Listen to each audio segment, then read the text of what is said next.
We beat Clair Obscur! I have actually 100%ed it at this point, and I have so many thoughts and feelings about this game that I feel like it just needed its own video. These are just my thoughts and opinions. Yours may vastly differ from mine, and that is okay. This game was fun to play. I love the game mechanics, and I really do hope that this game inspires more developers to use the classic turn-based mechanic, but with the modern-day twist of parries and dodging. It reminded me of a lot of my favorite games when I was younger that I used to get to play, and I just really enjoyed that nostalgia feeling.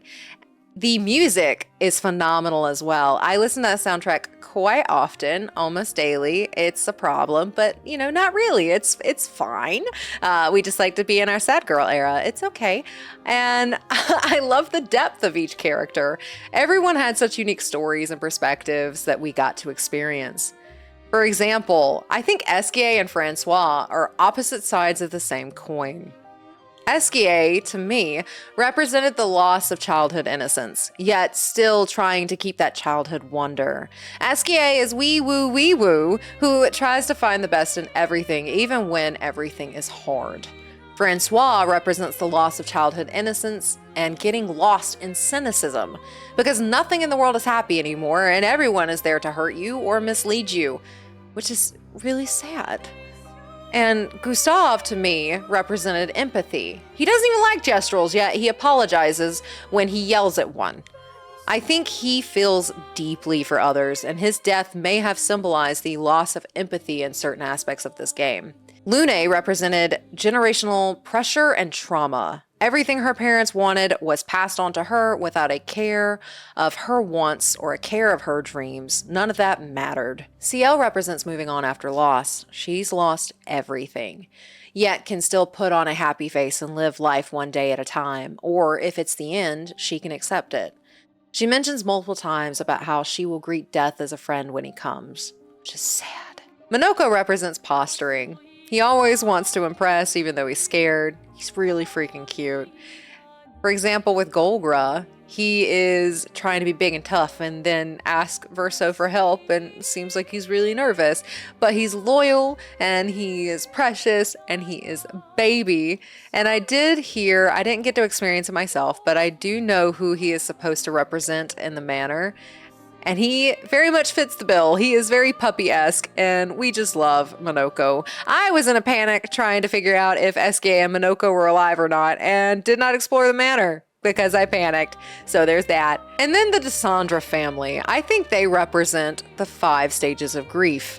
Aline is denial, Clea is anger, Maëlle is bargaining, Verso is very much depression, and Renoir is acceptance. I love how no character in this game is flat, but now onto some things that I did not fancy as much.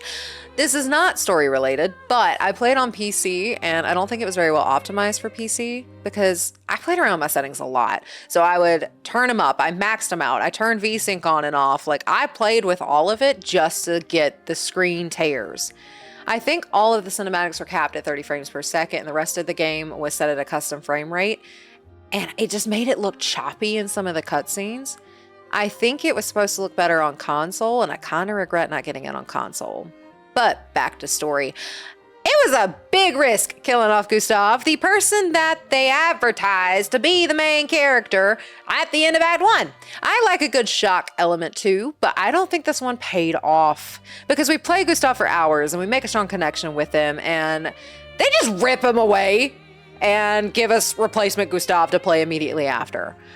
It pulled me out of it slightly because I did not want to play as Verso immediately after. I did not want replacement Gustave.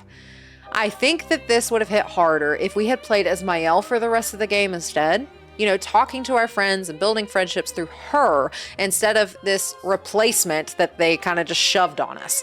However, another reason I think it didn't have as much impact is because towards the end, we actually do find out that Verso and Maëlle are from the outside world.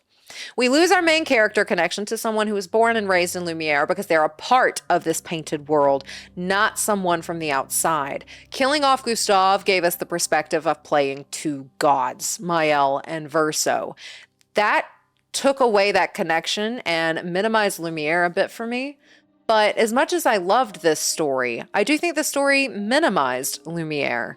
I've heard that developers are wanting to make another game with possibly looking into other expeditions, but I think with how this game played out, that would feel rather pointless because we know the other expeditions were futile. Even Expedition 33 was futile. We beat the Paintress just to Gommage anyway. And I personally think that the Sandra family is selfish. All of them.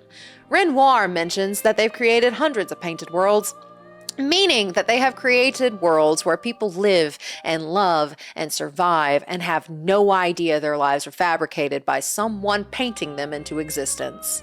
It makes the painters gods to these created worlds, and everyone in Lumiere suffers because the painters are fighting. The painters are grieving, therefore everyone in Lumiere suffers. Verso, Maëlle, and probably Clea also suffer from their parents pushing them to be painters when that is not what they necessarily all wish to be. Verso wanted to be a musician. Maëlle had a lot of writing equipment in her room. What if their children did not want to paint? And at the end, when we are given the choice to stop Verso's soul from painting, if he stops painting, everyone in this world dies. Verso's soul doesn't even want to paint. So either way you look at it, if Verso walks away with the little boy's soul, everyone dies. If Verso's soul continues to paint, he is being forced to do so by Aline and Alicia. And Alicia is also able to bring back anyone she wants. Specifically, she wants. So she can meddle with the lives of the people in this canvas even further. But what happens when a painter creates a painted world and stops painting in it? Do they leave parts of their soul in each and rip themselves apart doing so? Or are those canvas worlds going to Gommage like Lumiere? All those lives and creations left to suffer or thrive depending on what the painters choose. With the ending titles, I do think that the developers had a good ending and a bad ending in mind. Verso's ending is labeled Life to Love, and Maëlle's is a Life to Paint. They both have pros and cons, but I do think both of them have sinister things involved with them. This game definitely makes you think, like alone in a dark room by yourself. It's that kind of game. And this is one that I know I will be thinking about for a very long time. What was the right choice? What was the wrong choice? Was there a good choice to begin with? This was extremely heart-wrenching, and I personally really like that. Traumatize me. It's fine. We love it. And did you all notice that Verso's death is on the 33rd of December? Are the Dissandra from A Painted World too? Will they ever let us know? Who knows? But I really did enjoy playing this game, and I definitely see it as a Game of the Year contender. I know I will definitely be playing it again and enjoying it again. But what did you choose? What were your thoughts? What are your opinions on all this? I would love to know them in the comments below.